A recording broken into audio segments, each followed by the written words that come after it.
సర్వాధికారి అయిన ప్రభువైన యేసుక్రీస్తు నామానికి మహిమ కలుగును గాక. ఆమేన్. ఈరోజు మన పాఠం పేరు ఏమిటంటే, ఈరోజు నిజంగా వచ్చిన వాళ్ళందరూ చాలా ధన్యులు. పాఠం పేరు ఏమిటంటే,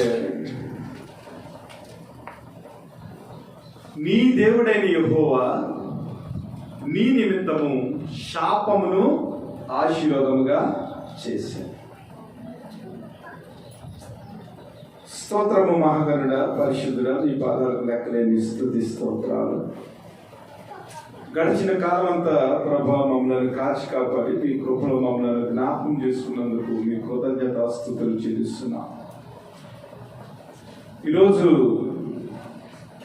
వాక్యాన్ని ధ్యానం చేయుచుండగా మీ ఆత్మచేత మమ్మల్ని నడిపించి ఈ స్థలంలో నీ సన్నిధి కాంతిని ఉదయింపచేసి మేమందరం మేలు పొంది ఆశీర్వాదకరంగా మా జీవితాలను కట్టుకుంటానికి కృప చూపించి నడిపించిన మీరే ఘనత మహిమ పొందున్నారు.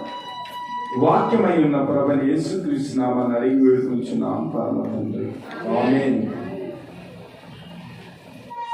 ప్రియ దేవుని బిడ్డలారా, దేవుని యొక్క ప్రేమను మనము ఆలోచన చేసినట్లయితే, దేవుడు ఎంత ప్రేమమయుడంటే మన జీవితంలో అనేక రకాల శాపాలు వస్తున్నవి, అనేక రకాల రోగాలు వస్తున్నవి, అనేక రకాల విషమ పరిస్థితులు మన జీవితంలో తటస్థించుచున్నవి. అయినప్పటికీ దేవుని యొక్క ప్రేమ ఏదైతే ఉందో ఆ ప్రేమ మనల్ని ఏం చేస్తుందంటే, ప్రతి విధమైన శాపము నుండి, ప్రతి విధమైన సమస్య నుండి, ప్రతి విధమైన శోధన నుండి, ప్రతి విధమైన అనేక మన ఆరోగ్యానికి హాని కలిగించే, కుటుంబానికి హాని కలిగించే అనేక విషయాల నుంచి దేవుడు మనల్ని తప్పించి తన ప్రేమను మన జీవితంలో ఒలకబోస్తున్నాడు.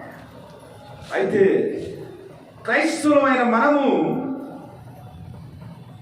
దేవుని యొక్క ప్రేమను అర్థం చేసుకోలేక దేవుణ్ణి నిర్లక్ష్యం చేస్తున్న వారుగా మన జీవితాలను బట్టి పరిశీలన చేస్తే అర్థమవుతుంది. 119వ కీర్తనలో దేవుని యొక్క స్వభావమును గూర్చి కీర్తనాకారుడు మాట్లాడుతూ అంటాడు, every blessing and comfort is rooted in the character of God. It's not based upon our feelings but rather on God's promises. మన జీవితంలో దేవుని యొక్క ఆశీర్వాదాలు రావటానికి కారణము మనం జీవించే జీవన విధానము కాదు, కానీ మన జీవితంలో దేవుని యొక్క సౌకర్యాలు రావటానికి కారణము మన క్రియలు కాదు, కానీ మన తలంపులు, మన ఫీలింగ్స్ కాదు, కానీ కేవలము దేవుని యొక్క ప్రేమించే స్వభావాన్ని బట్టి మన జీవితంలో ప్రతి ఆశీర్వాదాన్ని మనం పొందుకుంటున్నాం. ఇంకా బాగా ఆత్మీయంగా మనం చెప్పాలంటే, దేవుని యొక్క ఆశీర్వాదాలను బట్టి మనము దేవుని యొక్క ప్రేమను మన జీవితంలో పొందుకునేదానికి అర్హులుగా ఎంచబడుతున్నాం. ఈ విషయాన్ని మనము జ్ఞాపకం చేసుకోవాలి. నీ దేవుడైన యెహోవా నిన్ను ప్రేమించను గనుక నీ దేవుడైన యెహోవా నీ నిమిత్తము ఆ శాపమును ఆశీర్వాదముగా మార్చు.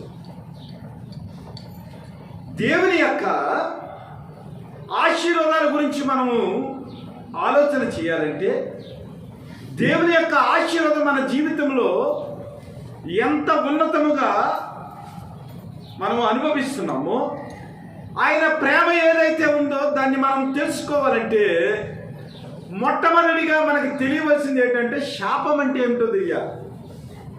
శాపం అంటే ఏమిటో తెలిస్తే దేవుని యొక్క ఆశీర్వాదం మన జీవితంలో అర్థమవుతుంది.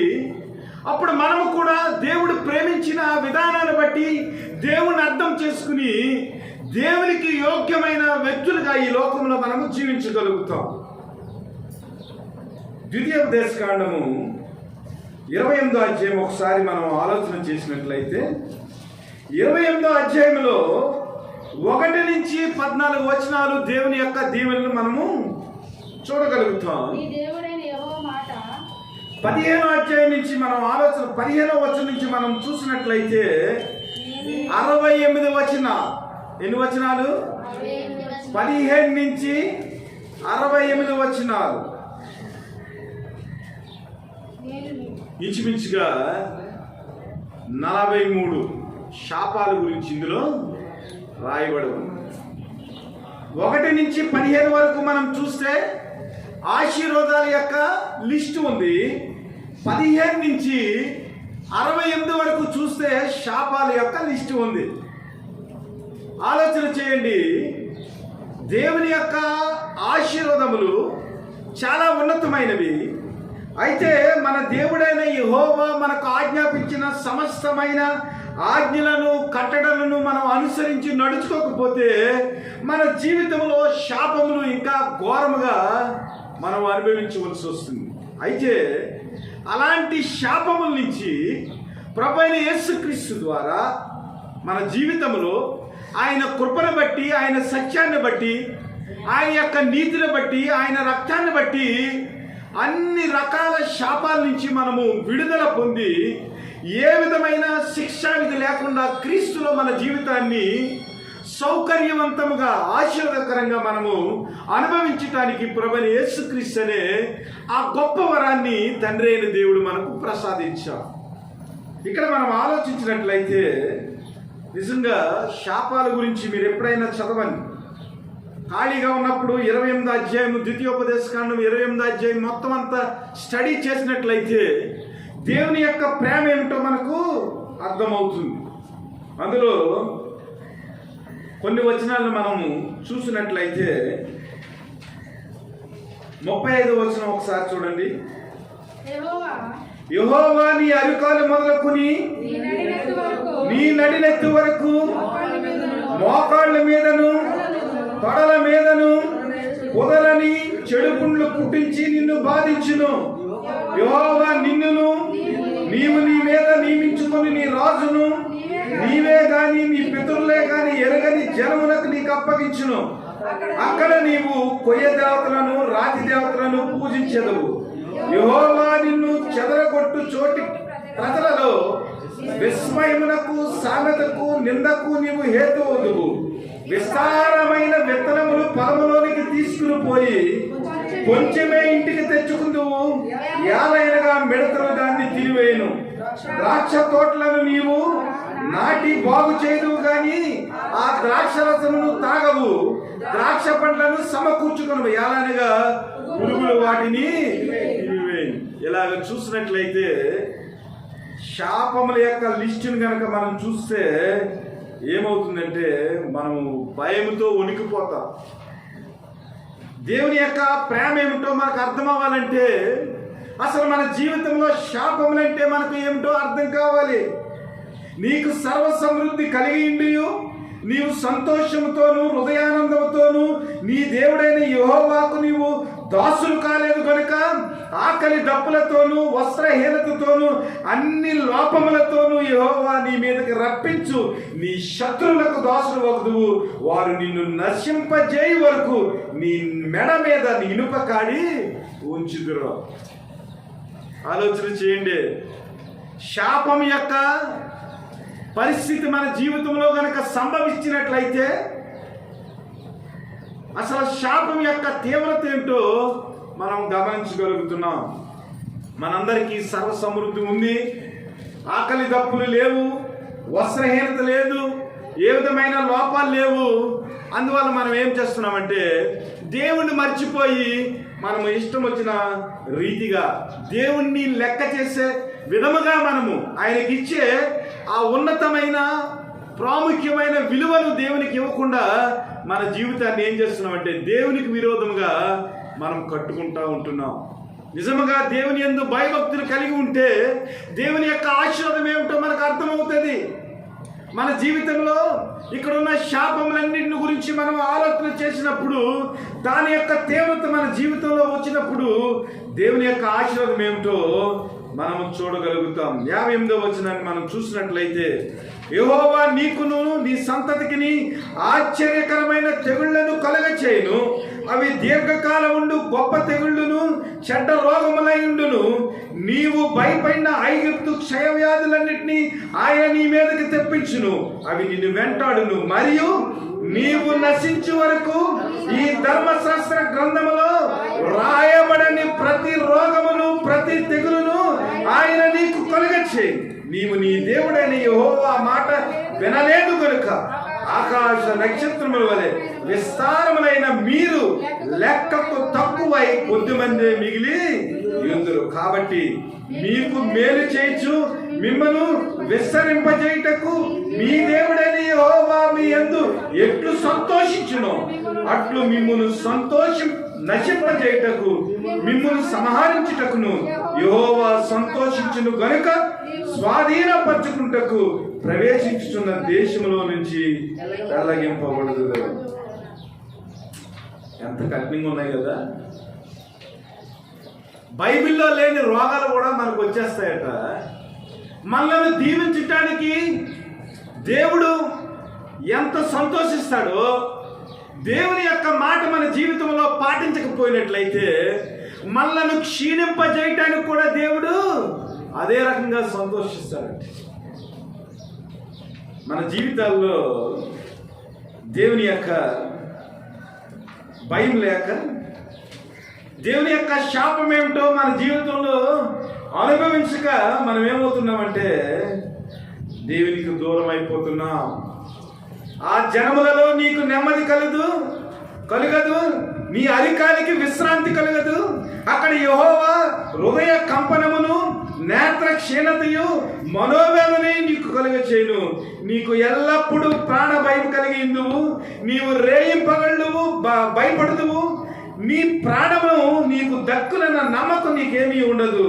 నీ హృదయములో పుట్టు భయము చేతను, నీ కన్నులు చూచువాడి చేతను ఉదయమున అయ్యో ఎప్పుడు సాయంకాలం ఒకననియు, సాయంకాలమున అయ్యో ఎప్పుడు ఉదయం ఒకనని నీవు అనుకుందు. మరియు నీవు మరి ఎప్పుడును దీనిని చూడకూడదని నేను నీతో చెప్పిన మార్గమున యెహోవా ఐగుప్తునకును ఓడల మీద నిన్ను మరలా రప్పించును. అక్కడ మీరు దాసులుగాను దాసీలుగాను నీ శత్రువులకు మిమ్మను అమ్మ చూపు కొనువాడు కాను, మిమ్మను కొనువాడు ఎవడైనను ఉండదు. దేవుని బిడ్డలారా, దేవుని యొక్క శాపము ఎంత కఠినంగా ఉంటుంది. ఎంత కఠినంగా ఉంటుందంటే, పగలు వచ్చినప్పుడట ఎప్పుడు రాత్రి అవుతుందిరా బాబు, ఈ శ్రమ ఎలాగ తప్పిపోద్ది అనుకుంటాడట. రాత్రి వచ్చినప్పుడు రాత్రి బాధను అనుభవించలేక మరలా ఉదయం ఎప్పుడు వస్తుంది అనుకుంటాడు. మన అరికాలకి విశ్రాంతి ఉండదట, మన కంటికి కునుకు ఉండదట, ఏ మాత్రం కూడా నెమ్మది కలగదు. ఇలాంటి పరిస్థితులు కనుక మన జీవితంలో వచ్చినట్లయితే ఒక్కరోజు కూడా మనం చర్చికి రాం. దేవుడు నాకేం చేశాడు, దేవుడు నా విషయంలో ఏ విధమైన మేలు చేయలేదని అనుకుంటాం. కానీ అసలు నా జీవితంలో శ్రమ వచ్చేదానికి, నా జీవితంలో నెమ్మది లేకుండా ఉండేదానికి, నా జీవితంలో అన్ని రకాల విషమ పరిస్థితులు నేను అనుభవించేదానికి దేవునికి వ్యతిరేకంగా నేను ఏమి చేశాననేది మనం ఏమాత్రం కూడా గమనించలేని పరిస్థితి. కాబట్టి దేవుని బిడ్డలారా, దేవుని యొక్క శాపము చాలా కఠినమైనది. మనల్ని దీవించటానికి దేవుడు ఎంత తొందరపడతాడో, దేవుని యొక్క మాటను మనం పాటించకపోయినట్లయితే మనల్ని క్షీణింపజేయటానికి కూడా దేవుడు సమర్థుడనే విషయాన్ని మీరు మర్చిపోకండి. దేవునికి ఇచ్చే సమయం, దేవునికి ఇచ్చే ప్రార్థన, దేవుని యొక్క సహవాసంలో మనం గడిపే స్థితి, అన్ని విషయాల్లో మనం చాలా జాగ్రత్తగా ఉండేదానికి ప్రయత్నం చేయాలి. అయితే దేవుడు ఎంత ప్రేమమయుడంటే ఆయన విడువక నిత్యము మనల్ని ప్రేమించే దేవుడు. ఆయన ప్రేమ మన జీవితంలో విస్తారముగా ఉన్నది. అందువలన ఇక్కడ చదవబడిన శాపములు ఏమైతే ఉన్నావో, ఈ యొక్క గ్రంథంలో రాయబడిన తెగుళ్ళు ఏమైతే ఉన్నావో, ఈ గ్రంథంలో దేవునికి విరోధముగా మనం ప్రవర్తించినప్పుడు మన జీవితంలో సంభవింపబోయే కఠినమైన పరిస్థితులు ఏమైతే ఉన్నావో, అలాంటి పరిస్థితులన్నిటిని బట్టి దేవుడు మన ఎడల కృప చూపిస్తూ ఆయన మనల్ని ప్రేమిస్తున్నాడు. కాబట్టి అన్ని రకాల వ్యాధుల నుంచి, బాధల నుంచి మనల్ని సంరక్షించి ఆయన బిడ్డలుగా మనల్ని కాపాడుతున్నాడు. కాబట్టి దేవుణ్ణి ఏమాత్రము కూడా మనం విసర్జించకుండా దేవుని యొక్క ప్రేమను అర్థం చేసుకుని మనము దేవుని యొక్క ప్రేమలో ఉన్న మాధుర్యాన్ని అనుభవించేదానికి ఏం చేయాలంటే సిద్ధపాటు కలిగి, ఆయన యందు ప్రేమ కలిగి, ఆయన ఆజ్ఞలను, ఆయన శాసనాలను మనము నేర్చుకుని ఏం చేయాలంటే ఆయన స్వభావాన్ని బట్టి మనం ఆశీర్వాదాలు పొందుతున్నామని గుర్తెరిగి, మన క్రియలను బట్టి, మన నీతిని బట్టి కాదు, కానీ ఆయన ప్రేమను బట్టి ఆయన యొక్క దీవెనలు మన జీవితంలో అనుభవిస్తున్నామని గుర్తెరిగి ఏం చేయాలంటే చాలా జాగ్రత్తగా మనం నడుచుకోవాలి. ఇక్కడ చూసినట్లయితే 4వ వచనంలో, ఎలాగనగా మీరు ఐగుప్తు నుండి వచ్చుచున్నప్పుడు వారు అన్నపానములు తీసుకుని మిమ్మల్ని ఎదుర్కొని రాగా నిన్ను శపించుటకు బహుమానం ఇచ్చి నదుల యారాములోని పేతోరులో నుండి నీకు విరోధముగా బేయిరు కుమారుడైన బిలామును పిలిపించి. ఆలోచన చేద్దాం. ఇశ్రాయేలీయులు కానానికి బయలుదేరారండి. కానాను యొక్క స్వాస్థ్యాన్ని వారు అనుభవించేదానికి, కానానులో ఉన్న సమృద్ధిని వారి జీవితాల్లో పొందుకునేదానికి వారు కానానికి బయలుదేరారు. కానానికి బయలుదేరితే ఇశ్రాయేలీయులకు విరోధంగా ఉన్న వ్యక్తులు కొంతమంది ఉన్నారు. వారు ఎవరంటే అమ్మోనీయులు, మోయాబీలు.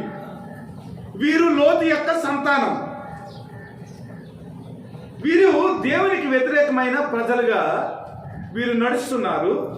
ఏమాత్రము దేవుని యొక్క భయము వారి జీవితాల్లో లేదు.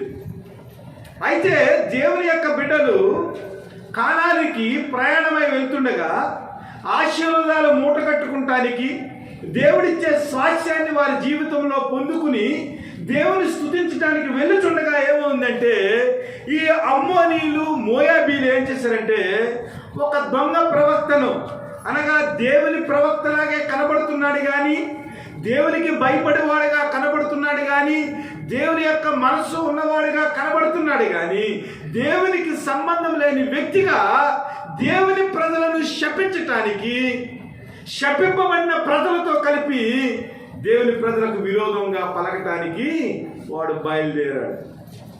మనం అర్థం చేసుకోవాలి. ఆత్మీయంగా ప్రతి విషయాన్ని మనం అర్థం చేసుకోవాలి. మనము కూడా పరమకాలానికి వెళ్ళే ప్రయాణంలో ఉన్నాము. ఆ పరలోక దీవెనలు మన జీవితంలో పొందుకునేదానికి మనం ప్రయాసపడుతున్నాము. దేవుని యొక్క ప్రేమను అర్థం చేసుకునేదానికి మనం ప్రయాసపడుతున్నాము. అలాగ ప్రయాసపడి దేవుని యొక్క ఆశీర్వాదాలు మన జీవితంలో పొందుకునే ఈ ప్రయాణంలో ఏమవుతుందంటే కొంతమంది మోయాబీలు, కొంతమంది అమ్మోనీయులు ఏం చేస్తున్నారంటే దేవుని యొక్క ఆశీర్వాదాలు, దేవుని యొక్క దీవెనలు మన జీవితంలో పొందుకోకుండా వారు మంచి మాటలు చెప్పినట్లే కనబడుతున్నారు కానీ మనకు మంచి మాటలు చెప్పడం లేదు. ఆలోచన చేయండి. మీ ఫ్రెండ్షిప్ ఎలా ఉందో మీరు ఆలోచన చేయాలి. వారు మంచి మాటలు చెప్తున్నట్లు కనబడుతున్నారు, దేవుని బిడ్డలుగా కనబడుతున్నారు, దేవుని యొక్క భక్తులుగా కనబడుతున్నారు కానీ మీకు మేలు చేసేదానికి వారి జీవితంలో ఏ విధమైన మంచి భావన వారు కలిగి ఉండలేదు. ఇక్కడ బిలాము కూడా అలాగే చేస్తున్నాడు. బాలాకు ఇచ్చే ఆ సోదె డబ్బులను చాలా క్లియర్గా రాయబడి ఉంది. వారందరూ ఏం చేశారంటే, అమ్మోనీయులు వీరందరూ ఏం చేశారంటే బాలాక్ అనే రాజు దగ్గరికి వెళ్ళారు. ఇదిగో ఇశ్రాయేలు చాలా బలవంతులు, వారి దేవుడు చాలా బలవంతుడు, అన్ని దేశాలను వారు జయించి వస్తున్నారు, కానానికి వెళ్తున్నారు. కానానికి వెళ్లకుండా మనం అడ్డు తగలాలి. షేయరు మాన్యం దగ్గరకు వచ్చేటప్పటికి ఏదేమో ఆ ప్రజలు ఏం చేశారంటే, ఏదేముకు సంబంధించిన ఆ జనాంగం ఏం చేశారంటే, కానానికి వెళ్లకుండా వారు ఏం చేశారంటే చుట్టూ తిరిగి వెళ్ళేదానికి వారు ప్రయాసపడేదానికి పూనుకున్నారు తప్ప, ఇదిగో మీ పొలాల్లోంచి మేము వెళ్తాము, ఏ విధంగా నష్టం చేయకుండా మేము సులువుగా కానానికి వెళ్ళిపోతామంటే అబ్బాయి కుదరదు అన్నారు. ఇక్కడ మరలా వారు చుట్టూ తిరిగి వచ్చారు. వచ్చిన తర్వాత మోయాబు ప్రాంతానికి వచ్చేటప్పటికి ఈ మోయాబీలు ఏం చేశారంటే ఇశ్రాయేలీలో ఆశీర్వాదం అందుకోకుండా ఉండేదానికి వారికి శాపనకరమైన లేదా దేవుని యొక్క దీవెనలు పొందుకోకుండా వారి జీవితంలో ఏమి చేయాలో అవన్నీ చేసేదానికి వారు పూనుకున్నట్లుగా కనబడుతుంది. దీని గురించి మనం ఆలోచన చేసినట్లయితే బాలాకు చేసిన పని, బిలాము చేసిన పని, మోయాబీలు చేసిన పని, అమ్మోనీయులు చేసిన పని ఒకసారి ఆలోచన చేద్దాం. సంఖ్యాకాండము 22వ అధ్యాయం గురించి మనము చూసినట్లయితే ఇక్కడ వారు చేసిన పని మనకు కనబడుతుంది.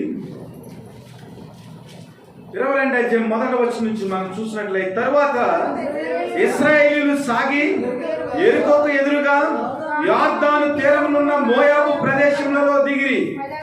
సిప్పోరు కుమారుడైన బాలాకు ఇశ్రాయేలీయులు అమోరీయులకు చేసినదంతయు చూసెను. జనము విస్తారముగా ఉన్నందున మోయాబీలు వారిని చూసి మిక్కిలి భయపడిరి.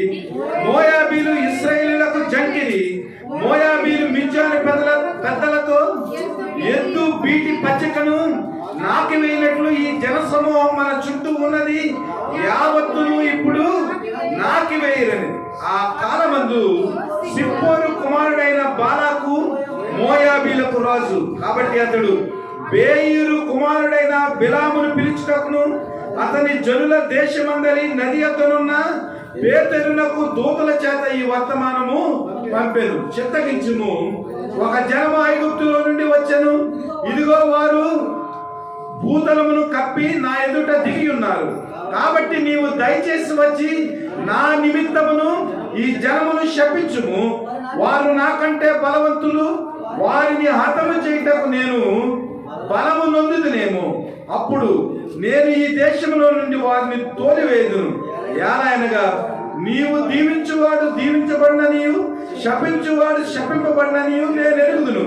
కాబట్టి మోయాబు పెద్దలను మిద్యాను పెద్దలను సోదె సొమ్మును చేత పట్టుకుని బిలాము వద్దకు వచ్చి బాలాకు మాటలను అతనితో చెప్పగా. ఆలోచన చేయి. దేవుని యొక్క ఆశీర్వాదాలు పొందుకుని మనం జీవితంలో పైకి ఎగురుతూ ఉంటాం. దేవుని యొక్క ఆశీర్వాదాలు పట్టుకుని మన జీవితంలో మంచి సౌకర్యాలను మనం కలిగి జీవిస్తూ ఉంటాం. అలాంటి సమయంలో ఏమవుతుందంటే మన జీవితంలోనికి సాతాను ఏం చేస్తాడంటే ప్రవేశిస్తూ ఉంటాడు. ఆధ్యాత్మికంగా మనం ఎదుగుతూ ఉంటాం. దేవుడంటే, దేవుని యొక్క సహవాసం అంటే భయం కలిగి మనం ఎదుగుతూ ఉంటాం. అలాంటి సమయంలో ఏమవుతుందంటే ఈ మోయాబీలు, అమ్మోనీయులు, బాలాకు, బిలాము వంటి వారు మన జీవితంలో ప్రవేశించి మన ఆశీర్వాదకరమైన జీవితాన్ని, ఆనందకరమైన జీవితాన్ని శాపయుక్తముగా చేసేదానికి వారు ఏం చేస్తారంటే ప్రయత్నం చేస్తూ ఉంటారు. బాలాకు దగ్గరికి వీరు వచ్చారు. వచ్చి అక్కడ ఉన్న సోదె సొమ్మునంతా పట్టుకుని బిలాము దగ్గరికి వచ్చారు. బిలాము యెహోవా ప్రవక్త కింద వారు గుర్తించారు. బిలాము ఎవరినైతే శపిస్తాడో వారు శపించబడతారని, అలాగే ఎవరినైతే దీవిస్తాడో వారు దీవించబడతారని బిలాము దగ్గరికి వచ్చి, ఇదిగో బిలాము, ఇశ్రాయేలు చాలా విస్తారమైన జనముగా ఉన్నారు, వారి దగ్గర ఎవ్వరు కూడా మరి మనుగడ సాగించలేకపోతున్నారు, వారి దగ్గర మేము ఓడిపోయేలా ఉన్నాం. కాబట్టి ఇదిగో ఈ సోదె సొమ్మును నువ్వు తీసుకుని ఇశ్రాయేలు అనగా దేవుని ప్రజలను క్షమించమని, దేవుని యొక్క ప్రజలను శపించమని వారు ఏం చేశారంటే లంచం ఇచ్చారు. లంచం ఇచ్చినప్పుడు మనవాడు దానికి ఆశపడిపోయాడు. ఆశపడిపోయి మనవాడు బయలుదేరుతున్నాడు. బయలుదేరిపోయి ప్రార్థన చేశాడు. ఇదిగో వాడిని ఏమి చేయాలి, నేను వెళ్ళాలా వెళ్ళొద్దని దేవుడి దగ్గర ఒక విజ్ఞాపన చేసినప్పుడు దేవుడు ఏమన్నాడంటే నువ్వు వెళ్ళొద్దు అన్నాడు. ఇక్కడ చాలా గమ్మత్తుంది, చాలా జాగ్రత్తగా ఆలోచన చేయాలి. వెళ్ళొద్దంటే ఊరుకున్న తర్వాత మళ్ళీ ప్రార్థన చేశాడు, ప్రభా నేను వెళ్ళాలా వద్దా, ఇదిగో మరలా వచ్చారు వాళ్ళు, ఏం చేయాలి అన్నప్పుడు దేవుడు ఏమన్నాడంటే నువ్వు వెళ్ళి అన్నాడు. వెళ్ళిన తర్వాత మన వాడు ఏం చేశాడంటే ఉదయమున గాడిద గంట కట్టి మోయాబు అధికారులతో కూడా వెళ్ళాడు. వెళ్ళిన తర్వాత ఏమైందంటే మధ్యలో యెహోవా దూత ఖడ్గము దూసి చేత పట్టుకుని త్రోవలో నిలుచుండు చూసి ఆ గాడిద చూశాను గనుక అది త్రోవను విడిచి పొలంలోనికి పోయాను. బిలాము గాడిదను దానికి మలుపవలనని దాన్ని కొట్టగా యెహోవా దూత ఇరుపక్కలను గోడలు గల ద్రాక్ష తోటల సందులో నిలిచాను.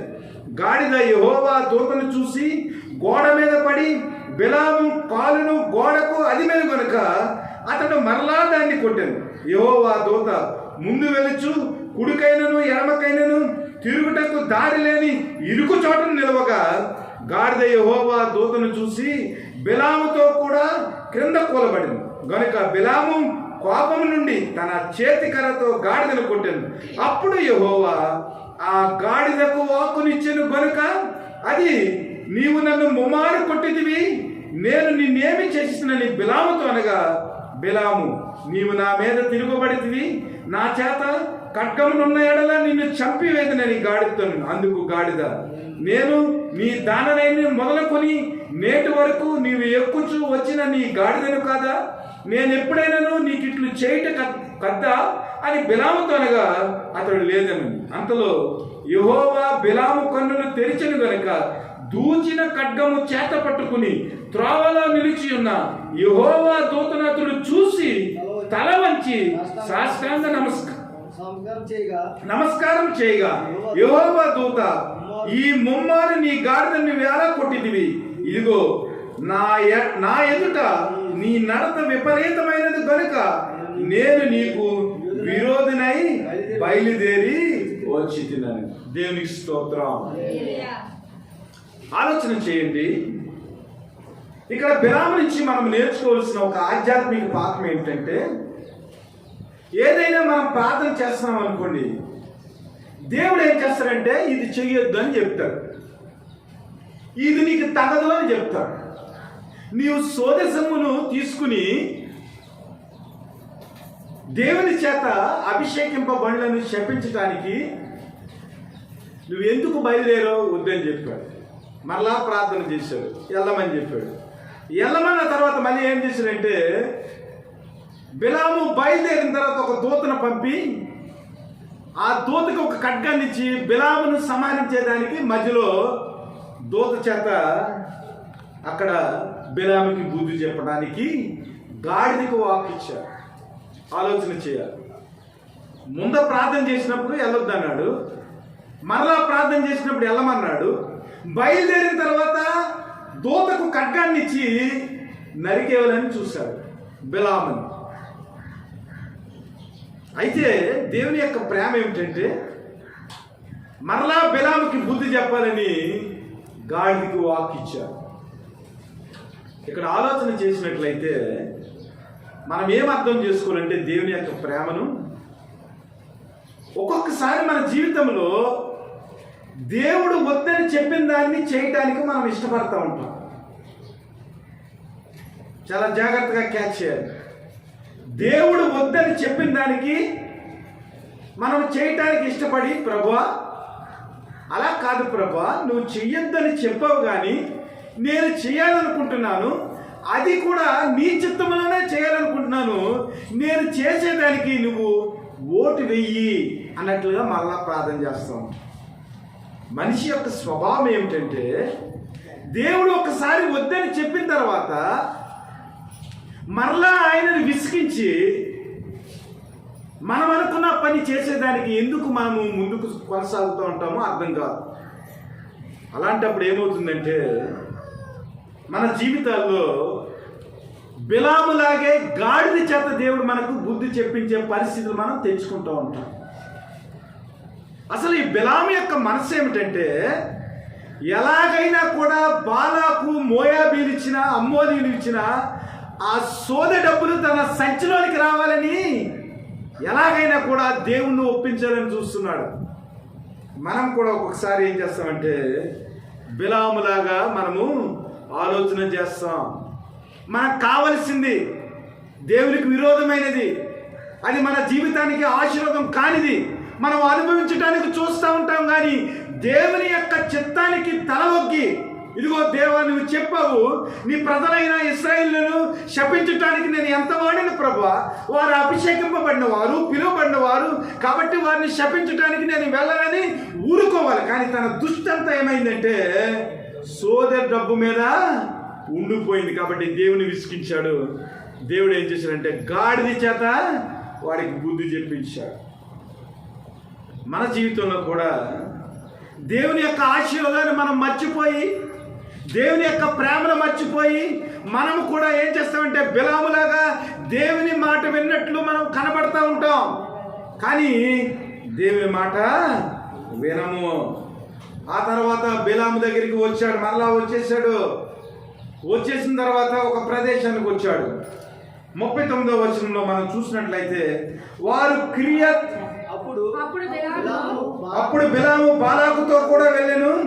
వారు కిరియత్ ఉచ్చోతునకు వచ్చినప్పుడు బాలాకు ఎడ్లను గొర్రెలను బలిగా అర్పించి కొంత భాగము బిలామునకును అతని యొద్దనున్న అధికారులకును పంపెను.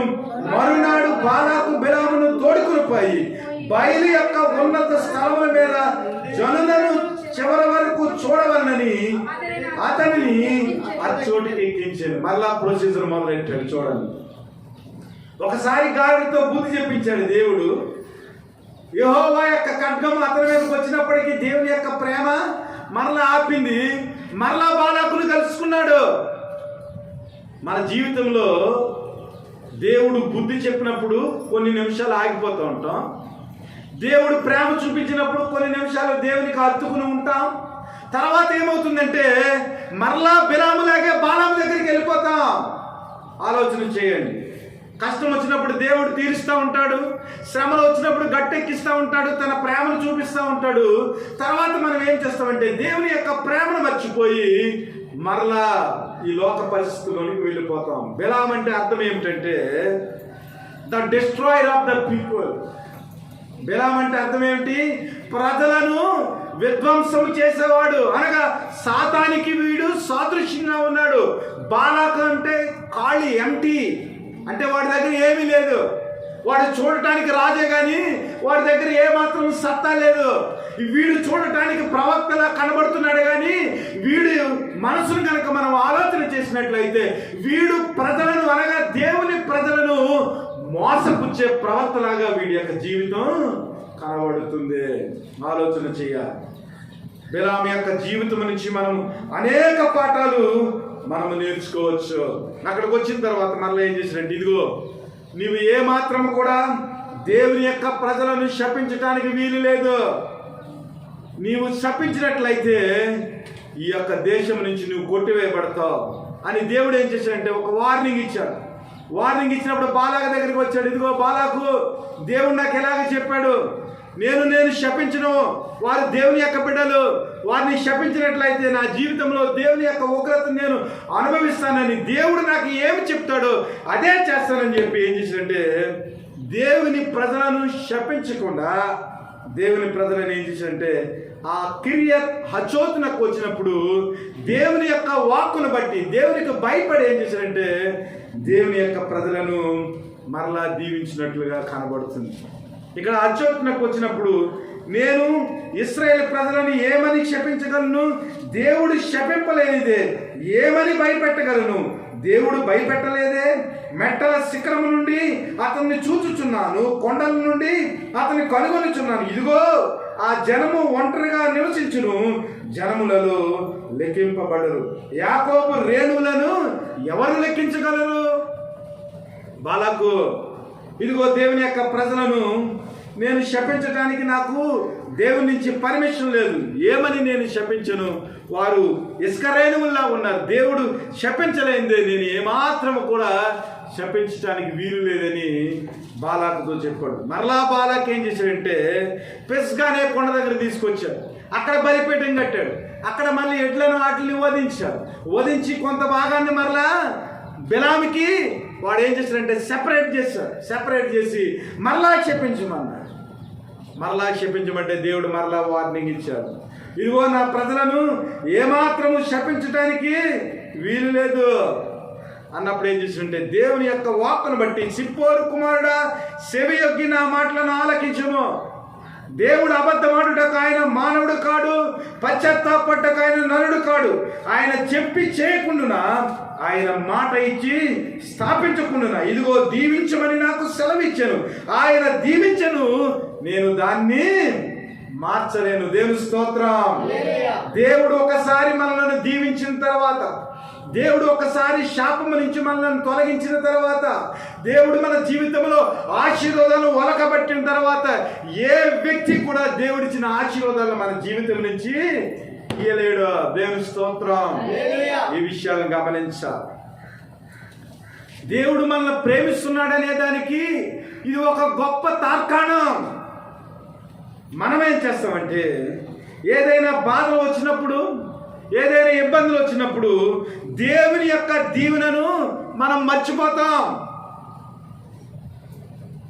బాలాకుతో మాట్లాడుతున్నాడు. ఇదిగో ఆయన యాకోబులో ఏ దోషమును కనుగొనలేదు, ఇశ్రాయేలులో ఏ వంకరతనమును చూడలేదు. అతని దేవుడైన యెహోవా అతనికి తోడై ఉన్నాడు అంటున్నాడు. ఇశ్రాయేలు యొక్క జీవితాన్ని చూస్తే వాళ్ళలో వంకరతనం లేదనుకుంటున్నారా? చాలా వంకరతనం ఉంది. వారి జీవితాల్లో చాలా విధేయత ఉంది. అయితే ఇక్కడ మనం అర్థం చేసుకోవాల్సింది ఏమిటంటే ఆయన యాకోబులో ఏ దోషమును కనుగొనలేదు, ఇశ్రాయేల్లో ఏ వంకరతనమును చూడలేదు అంటున్నాడు. అంటే దీనికి అర్థం ఏమిటంటే, ఆత్మీయమైన అర్థం ఏమిటంటే, ప్రభు అయిన దేవుడు ఒకసారి మనల్ని దీవించిన తర్వాత, ప్రభు అయిన దేవుడు ఒకసారి తన రక్తముతో కడిగి మనకు పాప క్షమాపణ ఇచ్చి ఆయన యొక్క కృపలో, ఆయన యొక్క బలలో మనం పాలు పంచుకున్న తర్వాత ఏ మాత్రం కూడా శాపం యొక్క ఆ యొక్క పర్యావసనం మన మీద పనిచేయదు. ఎప్పుడైతే దేవుని చేత మనం అభిషేకింపబడామో, ఎప్పుడైతే దేవుని చేత మనం నీతిమంతులుగా తీర్చబడ్డామో, మన జీవితంలో ఉన్న ప్రతి శాపము కూడా ప్రభువైన యేసుక్రీస్తు వారు కలవరి గిరిలో ఆ 3 మేకలకు కొట్టి పడేసి ఆయన ఏం చేశాడంటే శాపాన్ని వెత్తి పడేశాడు. మన మీద ఉన్న పాపాన్ని తీసి పడేశాడు. కాబట్టి మన జీవితంలో దేవుణ్ణి అంగీకరించిన తర్వాత ఎవడైనా మనలో వంకరతనం ఉందని అన్నాడు అనుకోండి, వాడు శాపగ్రస్తుడు. ప్రభువైన యేసుక్రీస్తు మనల్ని నీతిమంతులుగా తీర్చిన తర్వాత, ప్రభువైన దేవుడు మనల్ని పరిశుద్ధులుగా మార్చిన తర్వాత, ప్రభువైన యేసుక్రీస్తు మన పాపలను క్షమించిన తర్వాత మరలా పాపి అనటానికి, మనలను పాపులుగా చిత్రీకరించడానికి ఈ లోకములో ఏ వ్యక్తికి కూడా అధికారం లేదు. జ్ఞాపకం చేసుకునండి. దానిని బట్టి ఏమన్నాడంటే, యాకోబులో నేను ఏ దోషమును కనుగొనలేదు, ఇశ్రాయేలులో ఏ వంకరతనమును నేను చూడలేదు. ఎలాగ శపిస్తాను?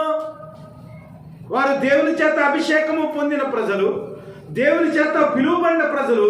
అలాంటి ప్రజలను నేను ఎలాగ శపిస్తాను? ఇదిగో మీ దేవుడైన యెహోవా మిమ్మల్ని ప్రేమించను గనక ప్రతి విధమైన శాపమును ఆయన ఆశీర్వాదకరంగా మార్చెను. కాబట్టి మన జీవితంలో వచ్చిన ప్రతి విధమైన పరిస్థితిని మనం అర్థం చేసుకుని ఈ వాగ్దానాన్ని ఎత్తిపట్టి ప్రార్థన చేయాలి. ఇదిగో ప్రభా, నా జీవితంలో ఉన్న శాపాన్ని తీసివేసి ప్రభా, నన్ను ప్రేమించి నన్ను ఆశీర్వాదంగా నువ్వు మార్చావు కదా ప్రభా, నీ రక్తంతో నన్ను కడిగి విమోచించావు కదా ప్రభా. కాబట్టి ఈ లోకంలోని దుష్ట శక్తులు కానీ, ఈ లోకంలో పరిస్థితులు కానీ, ఈ లోకంలో సాతాను యొక్క కుయుక్తులు కానీ నా జీవితంలో ఏమాత్రము పనికి రాకుండా ప్రభా, నీవు పరిస్థితిని ప్రభా మెరుగుపరచని మనం ప్రార్థన చేయాలి. దేవుడిచ్చిన ఆశీర్వాదాన్ని మనం మర్చిపోయి, దేవుని యొక్క ప్రేమను మర్చిపోయి మనం ఏం చేస్తున్నామంటే అటు ఇటు పరిగెడతా ఉన్నాం. దేవుడు మనల్ని 100కి 100 పళ్ళు దీవించాడు, ఆశీర్వదించాడు. మన ఆశీర్వాదాన్ని ఏ వ్యక్తి కూడా మన నుంచి తీసివేయలేడు. ఏ వ్యక్తి కూడా మనల్ని శపించినప్పటికీ కూడా వాడి యొక్క శాపము మన జీవితాల్లో పనికిరాదు. కాబట్టి ప్రభువైన యేసుక్రీస్తులో ఉన్న ఆ ఆశీర్వాదాన్ని అర్థం చేసుకుంటానికి మనం ప్రయత్నం చేయాలి తప్ప ఈ లోక పరిస్థితులు మన మీద ప్రభావం చూపినప్పుడు దాని నుంచి మనం పారిపోవటానికి చూడకూడదు. మరలా బిలాము తీసుకుని వచ్చాడు, అక్కడ శపించలేదు. మరలా పేయూరు శిఖరం దగ్గరికి వచ్చాడు. అక్కడికి వచ్చి మరలా బలిపీఠం కట్టించాడు. మరలా బలిపీఠం కట్టించి మరలా అక్కడ దహన బలులన్నీ చేసి మరలా ఇదిగో బిలాము దేవుని ప్రజలను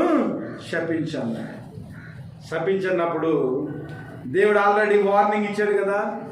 కాబట్టి మరలా శపించకుండా వారిని దీవించాడు. దేవుని బిడ్డలారా, బిలాము యొక్క పరిస్థితిని కనుక మనం ఆలోచన చేసినట్లయితే, బిలాము దేవుని ప్రవక్తగా కనిపిస్తున్నాడు, కానీ వాడు మనసంతా కూడా ఈ లోక సంబంధమైన డబ్బు మీద ఉంది. దేవుని ప్రజలను వాడు శపించటానికి పూనుకున్నాడు. కానీ దేవుడు ఏం చేశాడంటే వాడికి గాడిద చేత బుద్ధి చెప్పించి బాలాకు యొక్క ఆ పరిస్థితి నుంచి తప్పించటానికి వాడు నోరును దేవుడు మోయించాడు. ఎంత గొప్ప దేవుడు మనకున్నాడు. అయితే అలాంటి దేవుణ్ణి మనం ఎలాగ ప్రేమిస్తున్నాం? మన జీవితంలో ఉన్న ప్రతి శాపమును, ప్రతి దోషమును, ప్రతి అనారోగ్య పరిస్థితిని దేవుడు తప్పించి మనల్ని ఆశీర్వాదకరంగా మార్చడానికి ప్రభువైన యేసుక్రీస్తు ద్వారా ఒక గొప్ప ఆశీర్వాదాన్ని మనకి ఇస్తే మనము ప్రభుని ఎలాగ సేవిస్తున్నాం అనేది అర్థం చేసుకోవాలి. ఈ బాలాకు బిలాము గురించి మనం ఆలోచన చేసినట్లయితే, బిలాము గురించి ఒక మాట చెప్తాను. ఇది ప్రకటన గ్రంథము 2వ అధ్యాయం 14వ వచనంలో కూడా రాయబడి ఉంది. మన జీవితంలో దేవుని యొక్క ఆశీర్వాదం పొందుకోకుండా ఉండటానికి బిలాము లాంటి వ్యక్తులు మనల్ని ఎలాగ ప్రేరేపిస్తారో ఒక్క మాటలో అర్థం చేసుకుందాం. 2వ అధ్యాయము 14వ వచనం. అయినను నేను నీ మీద కొన్ని తప్పిదములు మోపవలసి ఉన్నది. అవి ఏవనగా, విగ్రహములకు బలి ఇచ్చిన వాటిని తినునట్లును, జారత్వము చేయనట్లును, ఇశ్రాయేలీలకు ఊరి వడ్డవల్లని బాలాకునకు నేర్పిన బిలాము బోధను అనుసరించువారు నీలో ఉన్నారు. ఆలోచన చెయ్యండి. మన జీవితంలో దేవుని యొక్క ఆశీర్వాదం పొందుకోకుండా ఉండటానికి ఇశ్రాయేలీల కట వాడు చేసిన బోధ ఏమిటంటే, బిలాము చేసిన బోధ ఏమిటంటే, ఇదిగో విగ్రహాలకి మొక్కటానికి, విగ్రహాలకు బలిచ్చిన వాటిని తినటానికి, జారత్వము చేయటానికి ఏం చేశాడంటే బిలాము చేత బాలాకు బోధ చెప్పించాడు. ఎందుకంటే మన జీవితంలో దేవుని యొక్క ఆశీర్వాదాలు పొందుకోకుండా ఉండటానికి బయట వ్యక్తులు ఏం చేస్తారంటే ఇలాంటి విషయాల్ని మనకు నేర్పిస్తూ ఉంటారు. దేవుని యొక్క ఉగ్రత మన జీవితంలో ఎలా వస్తుంది, దేవుని యొక్క ఆశీస్సులు మన జీవితంలో ఎలాగ పొందుకోకుండా ఉంటామో ఉండేదానికి ఈ లోకపరమైన పద్ధతులను నేర్పించటానికి బిలాముని బాలాకు సెలెక్ట్ చేసుకున్నాడు. దేవునికి వ్యతిరేకమైనది విగ్రహారాధన, దేవునికి వ్యతిరేకమైనది జారత్వము, వ్యభిచారము. ఈ విషయాలలో వారిని తర్పీదు చేస్తే దేవుని యొక్క ఆశీర్వాదాన్ని వారు పొందుకోకుండా ఉగ్రత వైపుకు వారు నడిపించబడతారని వాడు ఏం చేశాడంటే బిలాముని రప్పించాడు. ఈ లోక జీవితంలో దేవుని యొక్క ఆశీర్వాదాలు మనం పొందుకోకుండా ఉండటానికి ఈ లోక పరిస్థితుల్లో బాలాకు లాంటి, బిలాము లాంటి వ్యక్తులు మన జీవితంలో తారసపడి వారు ఏం చేస్తారంటే దేవుని యొక్క ఉగ్రత, దేవుని యొక్క ఆశీర్వాదము మన జీవితంలో మనం పొందుకోకుండా, ఉగ్రతను మనం తప్పించుకోకుండా, దేవుని యొక్క ఆశీర్వాదం పొందుకోకుండా వారు ఏం చేస్తారంటే మనలను తప్పుడు మార్గంలో వారు నడిపిస్తూ ఉంటారు. కాబట్టి ఈ విషయాలు మనం అర్థం చేసుకుని మనం ఏం చేయాలంటే దేవుడిచ్చిన ఆ ఆశీర్వాదాన్ని మనం పోగొట్టుకోకుండా, బిలాము లాంటి ఆ బోధన మనం వినకుండా ఏం చేయాలంటే దేవుని యొక్క మార్గంలో మనం నడిచేదానికి దేవుని యొక్క కృపలో మనం నిలుచుండేదానికి, దేవుని యొక్క ఆశీర్వాదాన్ని మనం పొందుకునేదానికి, దేవుని యొక్క శాపాన్ని మన జీవితంలో ఏ రకంగా సాతాను ప్రవేశపెట్టకుండా ఉండటానికి దేవుని యొక్క మార్గంలో మనము నిలుచోవాలి, దేవునికి ప్రార్థన చేస్తూ ఉండాలి. కాబట్టి ఇశ్రాయేలు జీవితంలో దేవుడు ఏం చేశాడంటే వారి యొక్క శాపాన్ని వారి మీదకి రాకుండా దేవుడే తప్పించినట్లుగా మనం చూస్తూ ఉంటాం. దీని గురించి ఆలోచన చేసినట్లయితే యెహోషువ గ్రంథము 24వ అధ్యాయము 9-10 వచనాలు చూడండి. తరువాత మోయాబు రాజును సిప్పోరు కుమారుడైన బాలాకును లేచి ఇశ్రాయేలుతో యుద్ధము చేసి మిమ్మును శపించుటకు బేయూరు కుమారుడైన బిలామును పిలువనంపగా, నేను బిలాము మనవి విననల్లనైతిని గనుక అతడు మిమ్మును దీవించుచునే వచ్చును, అతని చేతిలో నుండి నేనే మిమ్ములను విడిపించుతుని. దేవుని స్తోత్రం. మన జీవితంలో బిలాము బోధలోనికి మనం వెళ్ళిపోతూ ఉంటాం. బిలాము లాంటి వ్యక్తులు మనల్ని దేవుని యొక్క ఆశీర్వాదం నుంచి తప్పించాలని అనుకుంటూ ఉంటారు. కానీ ప్రభు యొక్క ప్రేమ ఏమిటంటే ఆ బిలాము యొక్క మాటలను మనం వినకుండా ఉండేదానికి, బిలాము యొక్క శాపం మన జీవితంలో రాకుండా ఉండేదానికి, బిలాము లాంటి శాపము నుంచి, బిలాము లాంటి వ్యక్తుల నుంచి దేవుడు మనల్ని ఏం చేస్తాడంటే విడిపిస్తూ ఉంటాడు. కాబట్టి దేవుని బిడ్డలారా,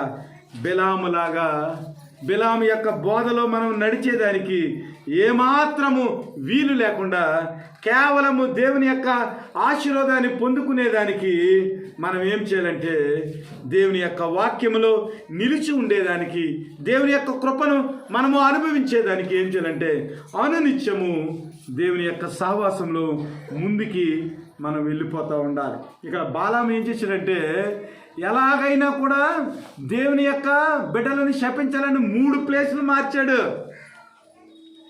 జనాలు కూడా ఏం చేస్తారంటే దేవుని యొక్క ఆశీర్వాదం రాకుండా మన జీవితంలో ఉంటే మనం ఏం చేస్తామంటే ఒక్కోసారి ప్లేసులు మారుతూ ఉంటాం.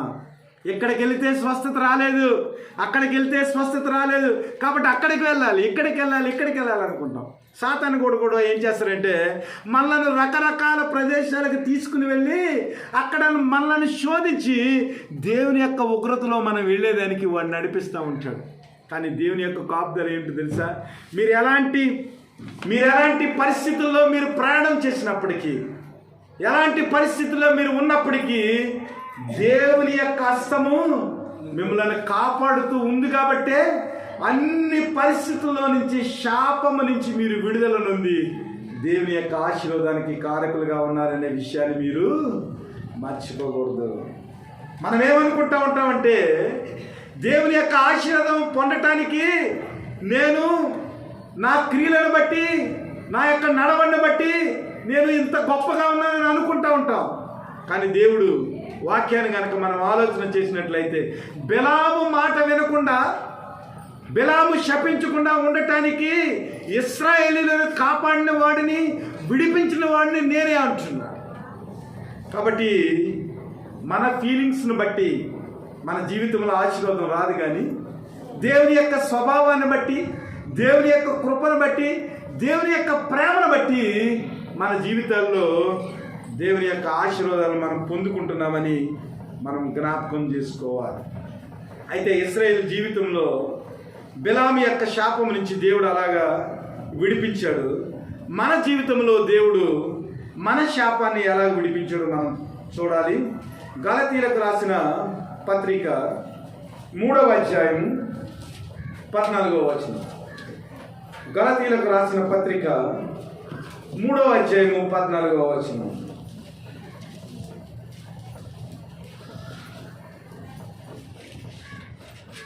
అబ్రహాము పొందిన ఆశీర్వచనము క్రీస్తు యేసు ద్వారా అన్యజనులకు కలుగుటకే క్రీస్తు మన కోసము శాపమై మనలను ధర్మశాస్త్రము యొక్క శాపము నుండి విమోచించెను. ఇందును గూర్చి మ్రాను మీద వేలాడిన ప్రతి వాడును శాపగ్రస్తులని వ్రాయబడి ఉంది. సహోదరులారా, మనుష్య రీతిగా మాట్లాడుచున్నాను అంటున్నాడు. మన జీవితంలో దేవుని యొక్క ఆశీర్వాదం ఎలా వచ్చిందంటే, అబ్రహాముకి ఇచ్చిన ఆశీర్వాదం మన జీవితంలో రావటానికి కారణం ఏమిటంటే, యేసుక్రీస్తు అనే ఆ వ్యక్తి ద్వారా మన జీవితంలో ఉన్న ప్రతి శాపము కూడా కొట్టివేయబడింది. ప్రభువైన యేసుక్రీస్తు వారు మన కొరకు శాపముగా ఆయన మృతి నొంది కలువరి శిలువలో ఏం చేశాడంటే, ఆయన యొక్క ప్రేమను మనం పొందుకునేదానికి దేవుడు గొప్ప అవకాశాన్ని మనకు ఇచ్చాడని మనం జ్ఞాపకం చేసుకోవాలి. మనము పాపులము, మనము చేసిన పాపాన్ని బట్టి మన జీవితంలో మనము శిక్షకు పాత్రము. అయితే ప్రభువైన యేసుక్రీస్తు వారు మన కొరకు శాపముగా ఆయన ఏం చేశాడంటే తీర్చబడి, మన కొరకు పాపముగా ఆయన చేయబడి, మన మీద ఉన్న ప్రతి శాపాన్ని ఆయన తీసివేసి మనల్ని విమోచించి మ్రాను మీద వేలాడిన శాపగ్రస్తుడిగా మన స్థానంలో ఆయన ఏం చేశారంటే శాపాన్ని నుంచి మనలను విడుదల చేశారు. కాబట్టి దేవుని బిడ్డలారా, మన జీవితంలో ఉన్న ప్రతి శాపాన్ని తీసివేయటానికి ప్రభువైన యేసుక్రీస్తు వారు మన స్థానంలో ఆయనే శాపగ్రస్తుడిగా. ధర్మశాస్త్రం యొక్క నీతి ఏమిటంటే, పాపం చేసిన ప్రతి వాడు కూడా మరణించాలి, పాపం చేసిన వాడు ప్రతి వాడు కూడా శిక్షను వాడు అనుభవించాలి. అయితే ఆ శిక్షను అనుభవించటానికి మన స్థానంలో ప్రభువైన యేసుక్రీస్తు వారే శాపగ్రస్తుడాగా ఆయన కలువరి శిలువలో రక్తాన్ని కార్చి మన మీద ఉన్న ఆ శాపాన్ని తీసివేసి మనకేం చేశాడంటే ఆయన ఆశీర్వాదాన్ని మన జీవితంలో కుమ్మరించాడు. ఇది మనం అర్థం చేసుకోవాలి. ప్రభువైన యేసుక్రీస్తు వారి ప్రేమ ఏమిటో అర్థం చేసుకోవాలి. మనల్ని ప్రేమించాడు గనక, మన దేవుడైన యెహోవా మనల్ని ప్రేమించాడు గనక తన కుమారుడైన యేసుక్రీస్తు ఈ లోకానికి పంపి మన స్థానంలో ఆయనను శాపగ్రస్తునిగా చేసి మన శాపాన్ని కలువరి శిలువలో ప్రభువైన యేసుక్రీస్తు ద్వారా ఆయన మీద ఆపాదించి ఆ శాపాన్ని మార్చివేసి దేవుడు ఏం చేశాడంటే దేవుని యొక్క దీవెనను, దేవుని యొక్క ప్రేమను మన జీవితంలో వ్యక్తపరిచి శాపగ్రస్తులమైన మనలను ఆయన కుమారుడైన యేసుక్రీస్తు ద్వారా ఆశీర్వాదకరంగా మార్చివేశారు. కాబట్టి దేవుని ప్రేమ ఏమిటో మనం అర్థం చేసుకున్నప్పుడు దేవుని కొరకు మనం జీవించే వ్యక్తులుగా ఈ లోకంలో మన జీవితాన్ని మనం కట్టుకునే ప్రయత్నాన్ని మనం చేస్తూ ఉంటాం. దీని గురించి ఒక మాట చూద్దాం. యోహాను రాసిన మొదటి పత్రిక 4వ అధ్యాయం 10వ వచనం ఒకసారి చదవండి. యోహాను రాసిన మొదటి పత్రిక, మనము దేవుని ప్రేమించితమని కాదు, తానే మనలను ప్రేమించి మన పాపములకు ప్రాయశ్చిత్తమైనటకు తన కుమారుని పంపెను. ఇందులో దేవుని యొక్క ప్రేమ ఉన్నది. దేవుని స్తోత్రం. దేవుడు ఈ లోకానికి ఎందుకు వచ్చాడో మనకు అర్థం కావటం లేదు. ఆయన కలువరి శిలువలో మన కొరకు శాపగ్రస్తుడిగా మాను మీద ఎందుకు ఆయన వేలాడేయడం మనకు అర్థం కావటం లేదు. అది అర్థమయ్యేదానికి ఇక్కడ పద్మాసు ద్వీపంలో ఉన్న యోహాను, చెరలో ఉన్న యోహాను దేవుని యొక్క ప్రేమను గురించి మాట్లాడుతూ అంటాడు, మనము దేవుని ప్రేమించడమని కాదు కానీ దేవుడే మనలను ప్రేమించి మన పాపములకు ప్రాయశ్చిత్తమైనటకు తన కుమారుణ్ణి ఈ లోకములో పంపి మన స్థానంలో మ్రాను మీద శాపగ్రస్తుడిగా ఆయనను పరిహారంగా చెల్లించాడు. దీనిలో దేవుని యొక్క ప్రేమ ఉన్నది. మనకేమైనా అర్థమవుతుందా? ప్రభువైన యేసుక్రీస్తు వారు మన కొరకు కలువరిలో రక్తాన్ని చిందించాడంటే, శాపగ్రస్తుడిగా మన కొరకు మ్రాను మీద పరిశుద్ధులైన దేవుడు వేలాడాడంటే దాంట్లో దేవుని ప్రేమ మనకు అర్థం కావట్లేదు. దేవుని యొక్క ఆశీర్వచనం ఏంటో మన జీవితాలకు అర్థం కావటం లేదు. దేవుడు మన కొరకు ఏమి సిద్ధపరిచాడో మనకు అర్థం కావటం లేదు. యోహాను సువార్త 3వ అధ్యాయం 14వ వచనం నుంచి ఒకసారి చదవండి. యోహాను సువార్త, మనం సహోదరులను ప్రేమిస్తున్నాము కనుక అరణ్యములో మోషే సర్పమును ఎలాగ ఎత్తెనో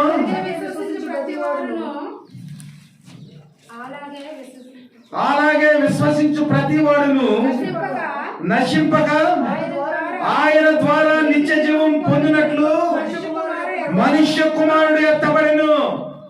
దేవుడు లోకమును ఎంతో ప్రేమించెను కాగా ఆయన తన అద్వితీయ కుమారునిగా పుట్టిన వాని యందు విశ్వాసముంచు ప్రతి వాడు నశింపక నిత్య జీవము పొందినట్లు ఆయనను అనుగ్రహించెను. లోకము తన కుమారుని ద్వారా రక్షణ పొందుటకే గాని లోకమునకు తీర్పు తీర్చుటకు దేవుడు ఆయనను లోకములోనికి పంపలేదు. దేవుని స్తోత్రం. మనకేమన్నా అర్థమవుతుందా? అక్కడ ఇశ్రాయేలు జీవితంలో శాపం వచ్చేసింది, ఇశ్రాయేలు జీవితంలో విపత్తు వచ్చేసింది, దేవునికి వ్యతిరేకంగా వారు సనుక్కున్నారు. దేవుడు ఏం చేశాడంటే విష సర్పాలను వారి మీదకి పంపాడు. పంపిన తర్వాత వారు దేవుని యొక్క ప్రేమను అర్థం చేసుకుని మోషే దగ్గరకు వచ్చాయో, మేము విష సర్పం యొక్క కాట్ల చేత మేము చంపబడుతున్నాము, ఈ పరిస్థితి నుంచి ఎవరు మమ్మల్ని రక్షిస్తారు అన్నప్పుడు మోషే మరలా దేవునికి ప్రార్థన చేసినప్పుడు దేవుడు ఏం చేశాడంటే ఒక ఎత్తడి సర్పాన్ని వారికి ఇచ్చి దాని వైపు చూసిన ప్రతి వాడు, ఆ కాటు వేసుకున్న ప్రతి వాడు రక్షింపబడినట్లు ఎత్తడి సర్పాన్ని ఒకదాన్ని చేయించి అక్కడ పెట్టినప్పుడు దాన్ని చూసిన ప్రతి వాడు బ్రతికాడు.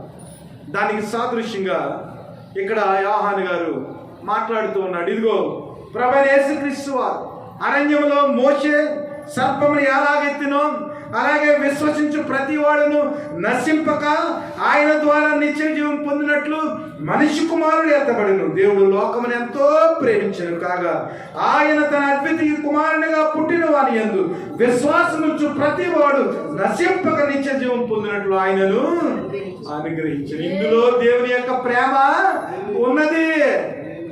అక్కడ ఇశ్రాయేలు ఎలాగైతే ఇత్తడి సర్పాన్ని చూసి వారు రక్షణ పొందారో, ఇత్తడి సర్పాన్ని చూసి వారు ఎలాగ రక్షింపబడ్డారో, మనము కూడా ఎత్తబడిన యేసుక్రీస్తుని అనగా శాపగ్రస్తుడిగా మోని మీద మన శాపముల నిమిత్తము, మన యొక్క పాపముల నిమిత్తము, మన రోగముల నిమిత్తము ప్రభువైన యేసుక్రీస్తు వారు ఎలాగైతే ఎత్తబడ్డారో మ్రాని మీద శాపగ్రస్తుడిగా మన కొరకు పాపంగా ఎలాగైతే చెయ్యబడ్డాడో ఆ యేసుక్రీస్తుని మీరు విశ్వసించినట్లయితే మీ జీవితంలో నీ దేవుడైన యెహోవా నీ నిమిత్తమును శాపమును ఆశీర్వాదకరముగా మార్చును. ప్రియ దేవుని బిడ్డలారా, మీ జీవితంలో ఉన్న ప్రతి విధమైన శాపము పోవాలంటే మన కొరకు శాపగ్రస్తుడిగా కలవరి సిలువలో వేలాడిన యేసుక్రీస్తు యొక్క ఆ సిలువను చూసి నువ్వు విశ్వసించాలి. ఇదిగో ప్రభువా, శాపగ్రస్తుడైన నా కొరకు నీవు శాపగ్రస్తుడిగా చేయబడ్డావు నాయన. పాపాత్ముడైన నా కొరకు పాపిగా నీవు ఆ కలువరి సిలువలో మ్రాని మీద సిలువకు 3 మేకులతో కొట్టబడ్డావు నాయన. నా కొరకే ఇదంతా చేశావు నాయన. నీవు విశ్వసించినప్పుడు దేవుని యొక్క ప్రేమ ఏమిటో అర్థమవుతుంది. ఆయన ప్రేమలో ఉన్న ఆశీర్వాదం ఏమిటో మన జీవితాలకు అర్థమవుతుంది. అలా కాకుండా బిలాములాగే బాలాకుతో కలిసి విగ్రహారాధన చేసి వ్యభిచారమునకు వారు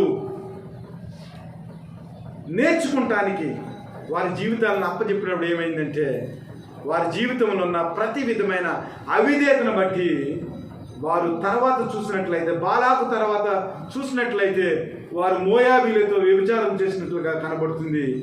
అక్కడ వారు చంపబడిన వ్యక్తులుగా, సంహరించబడిన వ్యక్తులుగా వారు కనబడుతున్నారు. అనగా దీన్ని బట్టి మనం అర్థం చేసుకోవాల్సిన విషయం ఏమిటంటే ప్రతి దినము కూడా, ప్రతిరోజు కూడా దేవుడు మనల్ని ఆశీర్వదించాలనే చూస్తూ ఉంటాడు. ఆయన యొక్క ప్రేమను మన జీవితాల్లో ఒలకపోయాలని చూస్తాడు. ప్రతి శాపం నుంచి తప్పించి నిన్ను ఆయన ఆశీర్వాదకరంగా చేయాలని చూస్తూ ఉంటాడు. మనమైతే ఏం చేస్తామంటే దేవుని యొక్క మేలు పొందుకున్న తర్వాత మరలా ఈ లోకంలోకి పోయి సంహరింపబడే వ్యక్తుల్లాగా మన జీవితాన్ని నడిపించుకుంటూ ఉంటాం. కాబట్టి దేవుని బిడ్డలారా, అర్థం చేసుకోవాల్సిన విషయం ఏమిటంటే ప్రభు ఒకసారి మనల్ని దీవించిన తర్వాత ఆ దీవెనని ఎవడో కూడా శాపంగా మార్చలేడు. కాబట్టి ప్రభు అయిన యేసుక్రీస్తు మనకిచ్చిన ఆ దీవెనను బట్టి కలువరి సిలువలో యేసుక్రీస్తు దగ్గర మన పాపములన్నీ మనం విడిచిపెట్టి ఆ సిలువ దగ్గర మనం పాప క్షమాపణ పొందామని, ప్రాయశ్చిత్తము మనకు జరిగిందని మనం విశ్వసించి ఆ సిలువ ద్వారా వచ్చే ఆశీర్వాదాలు మన జీవితంలో అనుభవించడానికి మనం ఏం చేయాలంటే ముందుకు వెళుతూ ఉండాలి. మన జీవితాన్ని ముందుకు నడిపించుకుంటూ ఉండాలి. దేవుని యొక్క ప్రేమ ఎంత గొప్పదో ఒక మాటలో చూద్దాం. మత్తయి శుభవార్త 6వ అధ్యాయము 34వ వచనం చూడండి.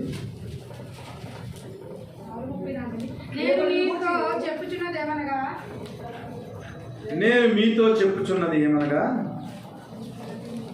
6వ అధ్యాయం 34వ రేపటిని గూర్చి చింతింపకుడి, రేపటి దినము దాని సంగతులను గూర్చి చింతించును, ఏ నాటికీడు ఆ నాటికి చాలు.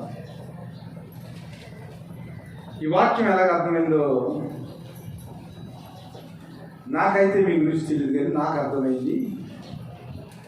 రేపటిని గూర్చి మనం చింతించవలసిన పని లేదు. రేపటి దినము దాని సంగతులను గూర్చి చింతించును, ఏ నాటి కీడు ఆ నాటికి చాలు.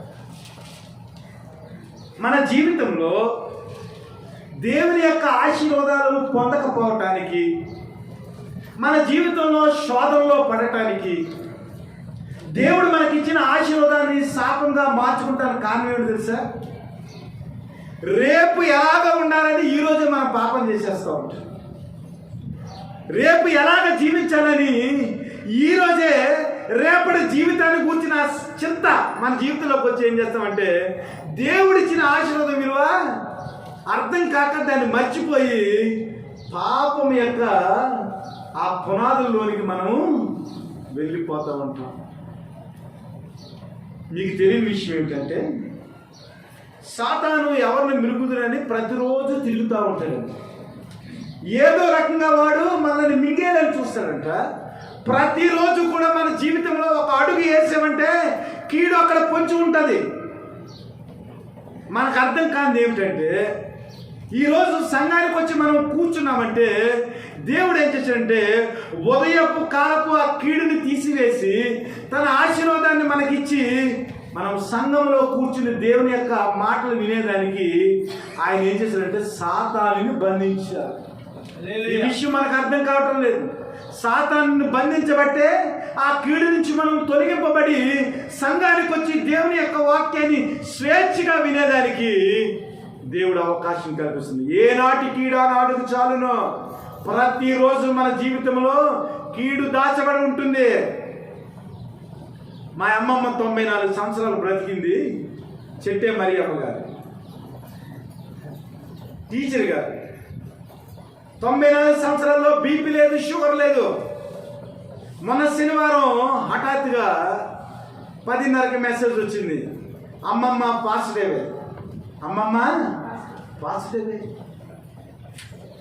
మనం ఏదో అనుకుంటున్నాం, ఏ నాటి కీడు ఆ నాటికి చాలు. 94 సంవత్సరాలు జీవించిన వ్యక్తి శుక్రవారం 10:34 ఉంది. 35వ నిమిషంలో C positive she went away to the presence of Lord. Flex వచ్చేసింది. రేపటి గురించి ఆలోచన చేస్తున్నారు మీరు. ప్రభు ఏమన్నాడంటే, ఏ నాటి కీడు ఆ నాటికి చాలు. మీ జీవితంలో అణువణువున గర్జించు సింహం వల్ల ఎవరిని మినుగుతున్న సాతానుగాడు పొంచి ఉన్నాడు. ప్రభు ఏం చేస్తున్నాడంటే, నీ దేవుడైన యెహోవా నీ నిమిత్తము నిన్ను ప్రేమించి నీ శాపమును ఆశీర్వాదకరంగా మార్చాడు కాబట్టి ఈ రోజుకి నీ నుంచి తొలగిపోయింది. ఏమాత్రం మన జీవితాల్లో ఆలోచన లేని వ్యక్తులుగా రోమీయులకు రాసిన పత్రిక 8వ అధ్యాయం అయిపోయింది. పాఠం చాలా పాఠం ఉంది, కట్ చేసింది. రోమీయులకు రాసిన పత్రిక 8వ అధ్యాయం 1వ వచనం. కాబట్టి ఇప్పుడు క్రీస్తు యేసునందు ఉన్న వారికి ఏ శిక్షా విధియు లేదా అండర్లైన్ చేసుకోండి. నీ దేవుడని యెహోవా నిన్ను ప్రేమించిన కనుక నీ నిమిత్తము శాపమును ఆశ్రదంగా చేసిన కంటిన్యూషన్ ఏంటంటే, కాబట్టి ఇప్పుడు క్రీస్తు యేసునందు ఉన్న వారికి ఏ శిక్షా విధియు లేదు. 3-4 వచనాలు చదవండి. శరీరమును అనుసరింపక ఆత్మను అనుసరించి నడుచుకొని మన యందు ధర్మశాస్త్ర సంబంధమైన నీతి విధి నెరవేర్చబడవలెనని పాప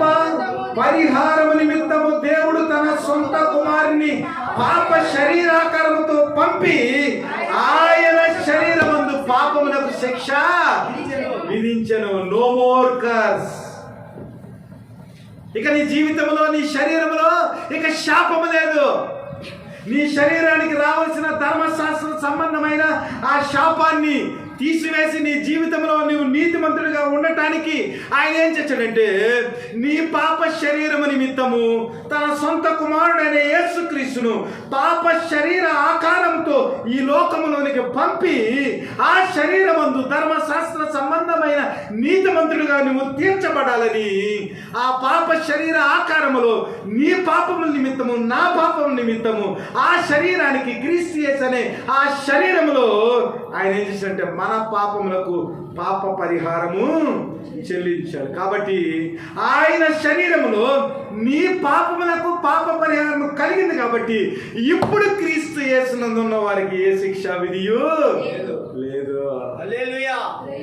మనకు వాక్యం అర్థం కావాలి, దేవుని యొక్క వాక్యం అర్థం కావాలి. మన జీవితంలో దేవుడు ఆశీర్వాదాన్ని ఎలాగ మార్చాడో మనకు అర్థం కావాలి, మన శాపాన్ని ఎలాగ తీసివేశాడో మనకు అర్థం కావాలి. ఇంకొక వచనం చూసి మనం ముగిందాం. అదే అధ్యాయము 34 నుంచి చదవండి, 35 నుంచి చదవండి. క్రీస్తు ప్రేమ నుండి మనల్ని ఎడబాపు వాడెవడు? శ్రమ అయినను, బాధ అయినను, హింస అయినను, కరువైనను, వస్త్రహీనత అయినను, ఉపద్రవమైనను, ఖడ్గమైనను మనల్ని ఎడబాపున ఇందును కూర్చి రాయబడినది ఏమనగా, నిన్ను బట్టి దినమెల్లా మేము వధింపబడిన వారము, వరకు సిద్ధమైన గొర్రెలమని మేము ఎంచబడిన వారం. ఆయనను మనలను ప్రేమించిన వాని ద్వారా మనము వీటన్నిటిలో అత్యధిక విజయము పొందుచున్నాం.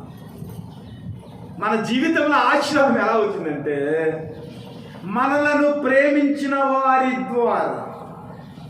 యేసుక్రీస్తు మనల్ని ప్రేమించాడు. ద్వితీయోపదేశకాండం 28వ అధ్యాయంలో మనం చదువుకున్నాం. 15వ వచనం నుంచి 68వ వచనం వరకు అనేక శాపాలు ఉన్నాయి. ఈ శాపాలన్నింటినీ కట్ చేసి పౌలు గారు ఏమన్నాడంటే, క్రీస్తు యేసు ప్రేమ నుండి మనల్ని ఎడబాపు వాడేవాడు. ప్రభువైన దేవుడు మనల్ని దీవించిన తర్వాత, ఆయన అభిషేకించిన తర్వాత, ఆయన్ని పిలిచిన తర్వాత, ఆయన యొక్క ఆశీర్వాదాన్ని మనకు వేరు చేయగలవాడు ఎవడు?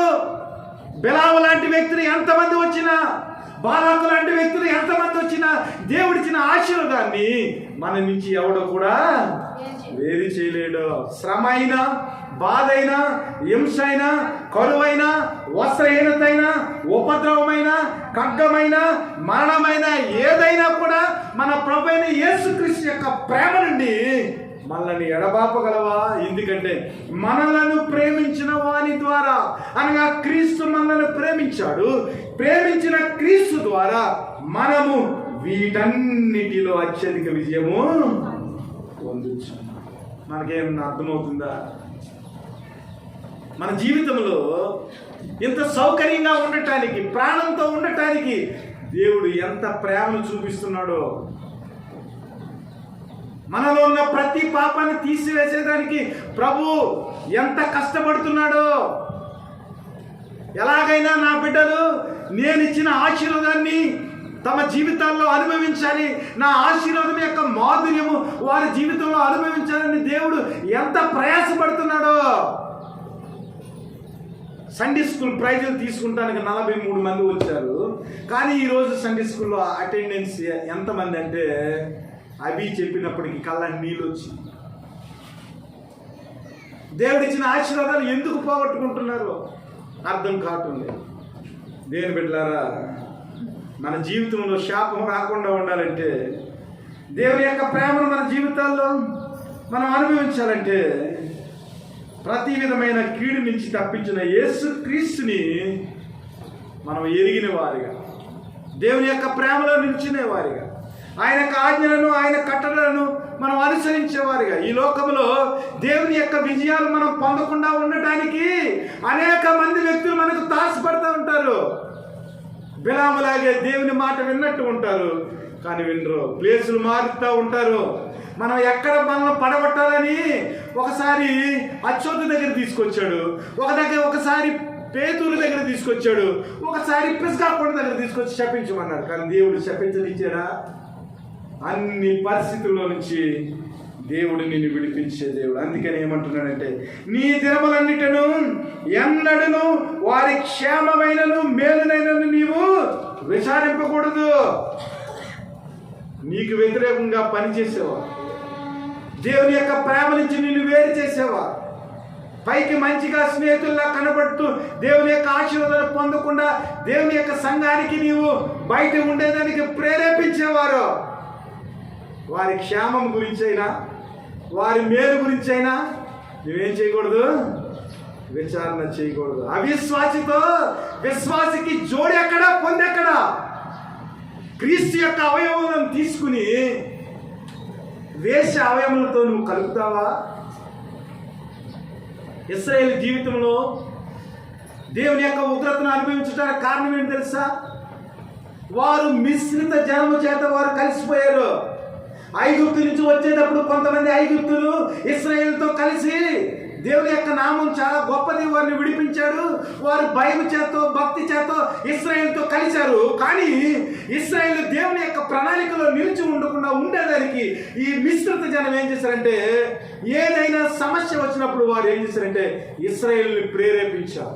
వారు మాంసాపేక్ష గలవారై మిశ్రిత జనము ఇశ్రాయేలును ప్రేరేపించగా ఇశ్రాయేలు యెహోవా మీద సనుగుకునేది, దేవుని యొక్క ఉగ్రతకు పాత్రులు అయ్యింది. కాబట్టి వారి గురించి, మోయాబీల గురించి కానీ అమ్మోనీయుల గురించి కానీ దేవునికి వ్యతిరేకంగా పనిచేసే వ్యక్తుల గురించి కానీ నీవు వారి క్షేమాన్ని కూడా అడగకూడదు, వారి మేలును కూడా విచారించకూడదు. అంటే వాళ్ళకి మేలు జరిగినప్పుడు వాళ్ళు పిలుస్తారు, అందులో కూడా పాల్గొనడానికి వీలు లేదు. ఎందుకంటే నీ దేవుడైన యెహోవా నిన్ను ప్రేమించను కనుక, నీ దేవుడైన యెహోవా నీ నిమిత్తమును శాపమును ఆశీర్వాదకరంగా మార్చాడు. తన సొంత కుమారుని వెనుదీయక నీకు ఇచ్చాడు. కలవలసిలో నువ్వు వేలాడవలసింది తన కుమారుడైన యేసుక్రీస్తుని వేలాడదీశాడు.